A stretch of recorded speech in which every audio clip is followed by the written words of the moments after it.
শেখ হাসিনা সরকারের পতনের পরই বাংলাদেশ জুড়ে ভারত বিরোধিতা তুঙ্গে উঠেছে। বাংলাদেশের জমি ব্যবহার করে সীমান্ত লাগোয়া পশ্চিমবঙ্গ সহ ভারতের উত্তর পূর্ব রাজ্যগুলিতে নতুন করে জঙ্গি স্লিপার সেল খোলার উদ্যোগ নিয়েছে পাকিস্তানের গুপ্তচর সংস্থা আইএসআই। শুধু তাই নয়, আইএসআইয়ের ওই পরিকল্পনায় সম্পূর্ণ সহযোগিতা করছে মোহাম্মদ ইউনূসের নেতৃত্বে গঠিত রাজাকার বাহিনীর সরকার। জেল থেকে ছাড়া হচ্ছে একের পর এক কুখ্যাত জঙ্গিকে, আর তাতেই ঢাকা ও নয়াদিল্লির মধ্যে রাজনৈতিক সংঘাত শুরু হয়েছে। এমন পরিস্থিতিতে ভারতীয় সেনাকে যুদ্ধের জন্য প্রস্তুত থাকার নির্দেশ দিয়েছেন সে দেশের প্রতিরক্ষা মন্ত্রী রাজনাথ সিং। আর তাতেই রাতের ঘুম উড়ে গিয়েছে বাংলাদেশ সেনার শীর্ষ আধিকারিকদের। ভারতীয় সেনাকে যুদ্ধের জন্য প্রস্তুত থাকার নির্দেশের কথা জানার পরই সেনা সদর দপ্তরে পদস্থ আধিকারিকদের নিয়ে জরুরি বৈঠক করেন সেনাপ্রধান। ওই বৈঠকে যশোর, কুমিল্লা, জালালাবাদপুর এবং সৈয়দ সেনানিবাসে কর্মরত সেনা আধিকারিক এবং সেনা জওয়ানদের যাবতীয় ছুটি বাতিল করে দিয়ে সর্বোচ্চ সতর্কতামূলক অবস্থায় থাকার নির্দেশ দেওয়া হয়েছে।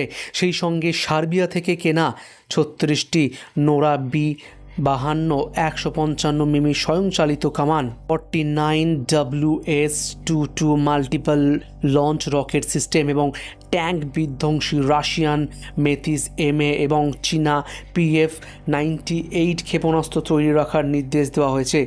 শুধু সেনা নয়, রাজনাথ সিংয়ের নির্দেশের কথা শোনার পরই সদর দপ্তরে হাজির হয়েছিলেন স্বরাষ্ট্র উপদেষ্টা তথা প্রাক্তন সেনা আধিকারিক জাহাঙ্গীর আলম চৌধুরী। ভিডিও কনফারেন্সের মাধ্যমে বিজিবির সব region commander, sector commander, battalion commander বৈঠকে অংশ নেন। বৈঠকে স্বরাষ্ট্র উপদেষ্টা ভারত সীমান্ত লাগোয়া এলাকাগুলোতে নজরদারি বাড়ানোর জন্য বিজিবির পদস্থ কর্তাদের নির্দেশ দিয়েছেন। সীমান্তের ওপার থেকে যদি একটা গুলি চালানো হয় তাহলে 10টা গুলি চালানোর কথা বলেছেন।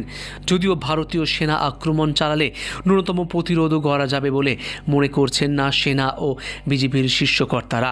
ভারতীয় সেনা কিংবা আধা সেনার যে প্রশিক্ষণ এবং শারীরিক সক্ষমতা রয়েছে তার সঙ্গে কোনোভাবেই পেরে ওঠা সম্ভব হবে না বলে জানিয়েছেন বাংলাদেশের সেনার প্রাক্তন 3 প্রধান।